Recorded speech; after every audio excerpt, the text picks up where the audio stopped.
Cool. Let me just start by acknowledging the community of beings in this lovely land that's hosting us here, and wish for the recovery and healing of the human culture that engages these communities.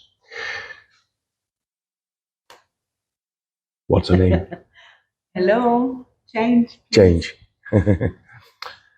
There's a general realization in culture and scholarship and policymaking today that indigenous knowledge might have cues for how to engage the world in less destructive ways. And we've all heard that the world's 5% indigenous people are custodians of 80% of our remaining biodiversity. And but obviously, we need to find out how we can legitimately and with integrity extend this super urgent indigenous way of being in the world to those 95% of us who are not indigenous, right? And this, by the way, is also what many indigenous voices are encouraging us to do, to decolonize ourselves. And that's what I'm trying to do, basically, by opening dialogues with different parts of my own cultural past as a North European, and in a similar way as contemporary indigenous thinkers are reading their own culture. So I employ on my own culture indigenous knowledge scholarship and animist theory and decolonial thinking. My objective has been to introduce this Euro-traditional knowledge as a discipline with integrity and validity, similar to the current scholarly field of indigenous knowledge. And this project does entail some serious problems. But my experience, having started thinking with this field, is that looking at these problems actually opens really important topics. But I'll not go so much into the problems here. I'll just suggest some of the potential. Because yesterday, some of the keynote speakers agreed that we need a rapid, broad, and deep cultural transformation of enormous populations. That's a little thing that we need. And I agree. And since I work on popularizing, like Anna Margarita just mentioned, I have a YouTube channel where I'm basically trying to reach wide population with these ideas. So I'll just mention a bit for how to shoot for at least actually trying to create such a wide and deep cultural transformation.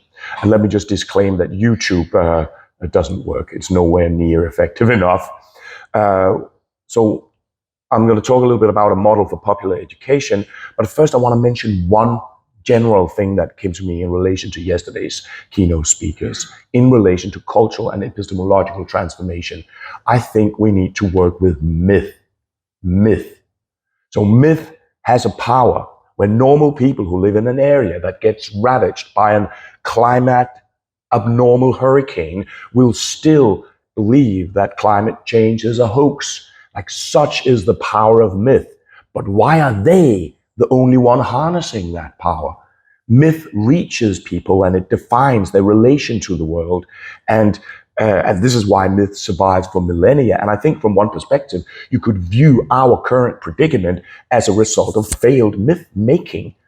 These UN climate reports that nobody reads or understands them really, and they surely are not capable of reaching populations and making populations relate competently to something as fairly abstract as a very slow augmentation of carbon dioxide gas, which is invisible in the atmosphere, which causes a very slow change in the weather.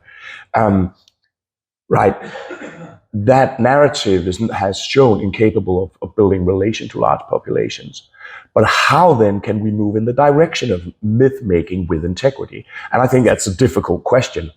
But if we are serious about challenging epistemology, then we need to ask that question.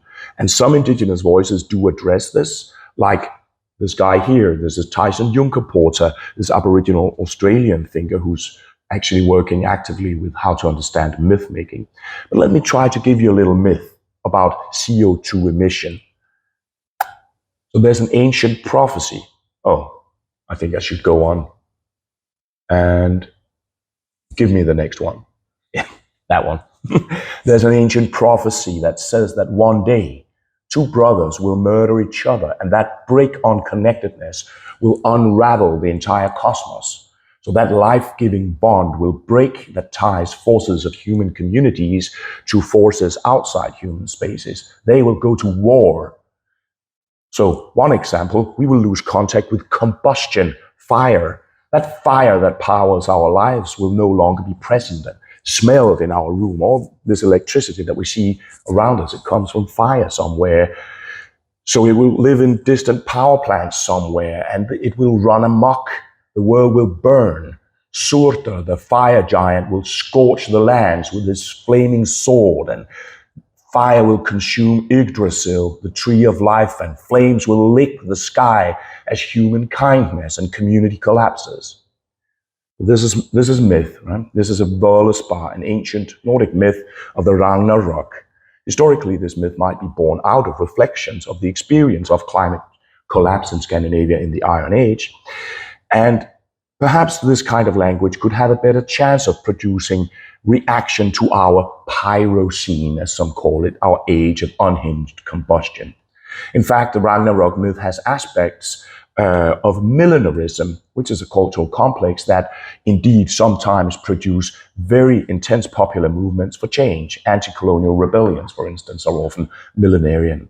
So I imagine that some of you have blocks against this, like starting to talk about prophecies and cosmic fire giants and so on. But perhaps that is that difficult epistemological step that we need to start looking at. Because the language of modernist epistemology in those climate reports has failed in producing a livable future for our children. However, the question still remains how to pull in the direction of healing, because that's actually what's interesting, right? So one thing is that doomsday preaching might indeed inspire some serious radicalism, but how about healing? So the Ragnarok myth, that I just paraphrased, could also be seen as a cautionary tale, a story about what can happen if relatedness breaks down. Now, in animist theory, animacy, like, say, Surtur, the fire giant, can be seen as an agented or even subjective relation, or in this case, perhaps a broken relation. So agenting our relation would, from the animist perspective, be a path towards healing. And then we are moving into this epistemologically new space. So, and change.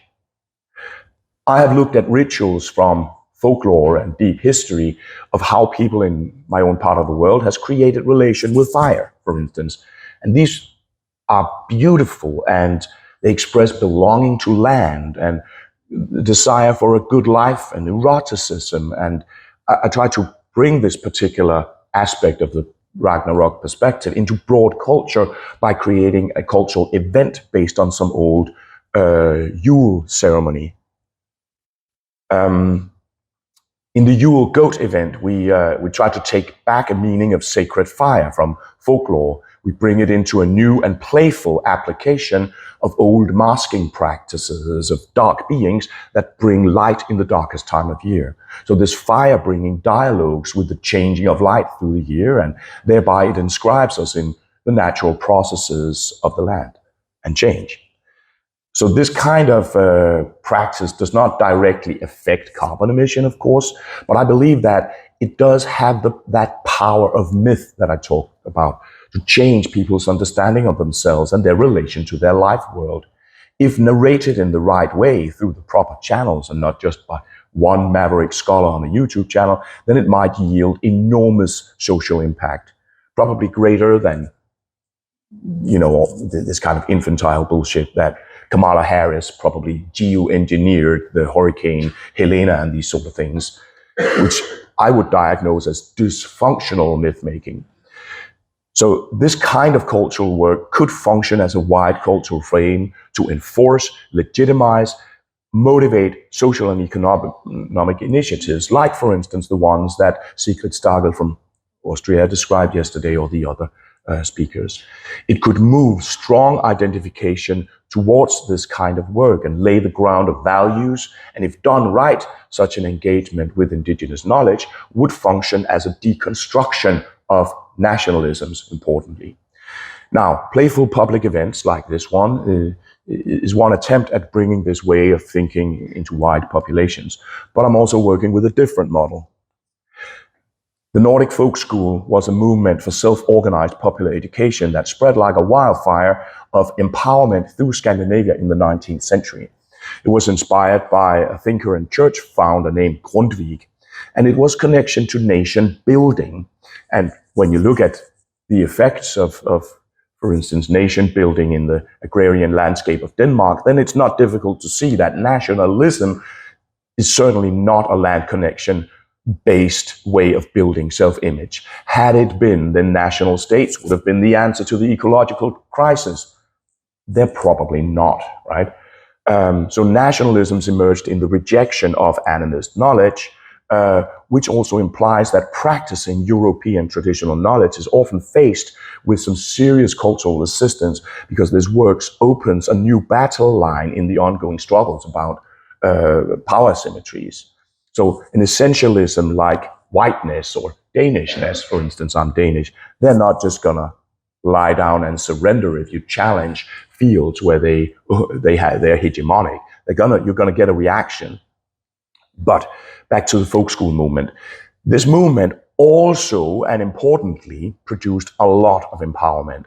Women's emancipation took off from this movement. Movement for communal ownership, the co-op movement, land rights movements, these took off from this movement for popular education. And though folk schools haven't gone abroad so much, when they have done, they decidedly have come down on the right side of history. Being involved in anti-imperialism in India played an important role in the American civil rights movement. Also, in spite of coinciding historically with an era characterized by fascism, the folk school movement has never been associated with fascism except in one very exceptional case. Now, in my general work, I've drawn inspiration to my suggestion of Euro-traditional knowledge, partly from Tyson Juncker-Porter here. And then I had this curious moment of realization that this kind of super cool, anarchist, indigenous, radical thinker here, it was like, damn, he's saying the same things about education as my Grundtvigian grandparents was saying, even saying it a little bit in the same tone, actually.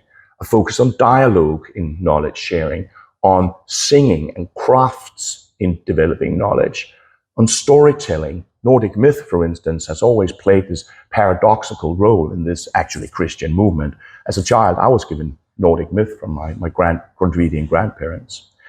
Focus on place-based community, an idea that was probably weird in the past generations, and that is that learning should be enjoyable. So the Nordic folk school is a learning system with strong alignment with at least this model for indigenous knowledge, and it has shown historically that it has the potential for rapid spread and deep impact. Now today, folk schools are turning their attention very much towards this perma-crisis that we spoke about yesterday. And in the research that I'm developing, I want to test models for teaching Nordic in Nordic folk school based on some indigenous knowledge scholarship from Australia on memory.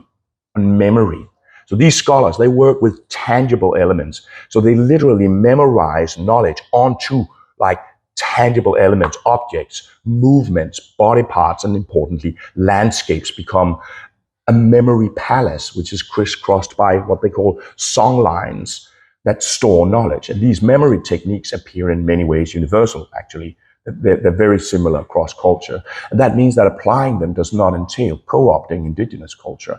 And they would entail, I think we need to move on to another image. Yeah, that one. A high level of knowledge retainance. The Australian Aboriginal have an incredible, unbelievable capacity to transmit knowledge over time. 2, emotional attachment. These scholars report that when knowledge is layered, memorized in these ways, for instance, onto landscapes, then you experience emotional attachment to that tangible thing. And 3, epistemological change. You move into an immanentist way of knowing where information is not detached from its object. So I want to move into these schooling programs, playfully exploring these memorizing techniques in folk schools, working with ecological and cultural knowledge layered in landscapes. This would change people's way of relating to land, basically.